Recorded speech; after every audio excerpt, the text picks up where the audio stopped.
Hello बच्चों। तो आज में हम सेकंड न्यूमेरिकल लेके आए हैं TIR का। इसमें क्या है कि in the figure shown narrow beam is incident along x axis at point O and if the cylinder starts rotating about O in clockwise direction with angular speed of 6 radians per second, then at what distance from C the bright spot on the screen will disappear. अब मैं ये समझा देता हूँ एक बार। वैसे तो वो सबसे बड़ा प्रॉब्लम समझने का होता है क्वेश्चन को, तो इसकी प्रैक्टिस आपको खुद को होनी चाहिए, पर मैं समझा देता हूँ कि एक ये रे आ रही है और ये रे अभी तो देखो, आप देखोगे कि ये एक स्फीयर है जिसका रिफ्रैक्टिव इंडेक्स 5/3 है। तो ये रे अभी तो इस सरफेस पे नॉर्मल पे ही तो जा रही है। ये जो सरफेस है कर्व्ड, इस पे नॉर्मल बनाओगे तो यही तो है, तो ये तो अनडिविएटेड जाएगी। और इस सरफेस पे भी, प्लेन सरफेस पे भी जो है नॉर्मल उसी पे जा रही है। तो अभी तो ये रे अनडिविएटेड जाएगी सीधी, सही है। और जब ये रे सीधी जाएगी तो ये सी पे गिरेगी, तो सी पे एक स्पॉट बनेगा। अब क्या कर रहे हैं अपन कि ये जो एक्सिस है जो O से पास हो रही है और ये जो बोर्ड है इसके प्लेन के परपेंडिकुलर है, बाहर आ रही है आपकी तरफ। तो ये जो एक्सिस है, इस एक्सिस पे जो अगर इसको घुमा रहे हैं अपन, इस हेमिस्फीयर को घुमा रहे हैं ऐसे, कितने से? ओमेगा से। ओमेगा कितना है? 6 रेडियंस पर सेकंड। तो ये स्क्रीन पे ना, ये जो ब्राइटर स्पॉट है ना, ये चलेगा। अब ऊपर के नीचे ये आपको सोचना है, और ये किस पॉइंट पे गायब हो जाएगा, लास्ट किस पॉइंट पे देखा जाएगा, ठीक है, ऊपर की नीचे। तो वो ऑप्शंस हैं कि सी से उस पॉइंट की दूरी जहाँ पे ये पॉइंट, ये ब्राइटर स्पॉट लास्ट बार देखा गया है, उसके बाद ये गायब हो गया, वो दूरी है 100, 80, 120, 150।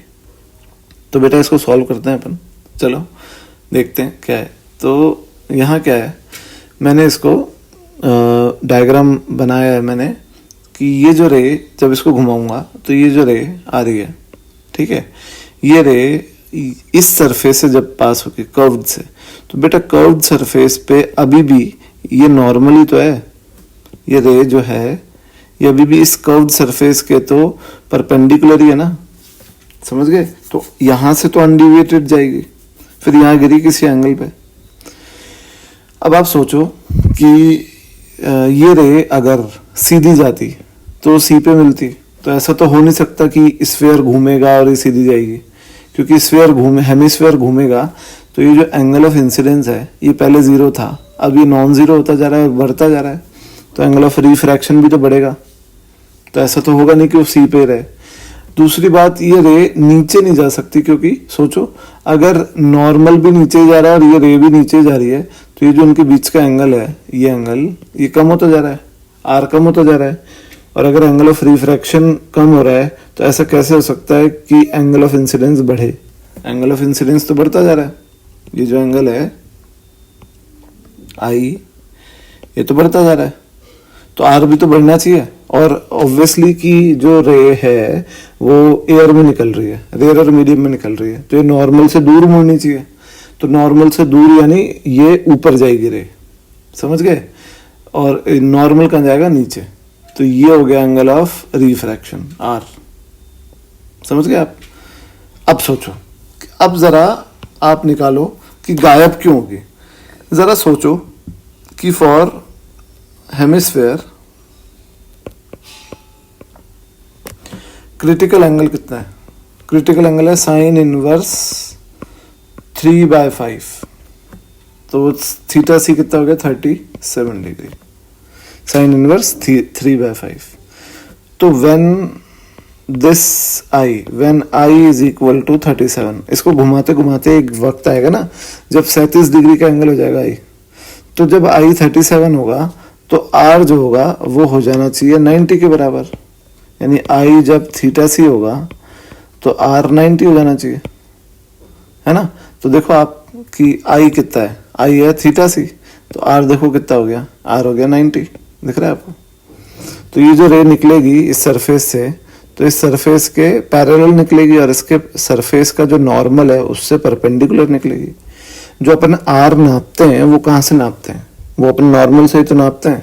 तो ये जो नॉर्मल है उसके परपेंडिकुलर जा रही है रे, तो इस पॉइंट पे रे इस स्क्रीन पे मिलेगी। समझ गए आप?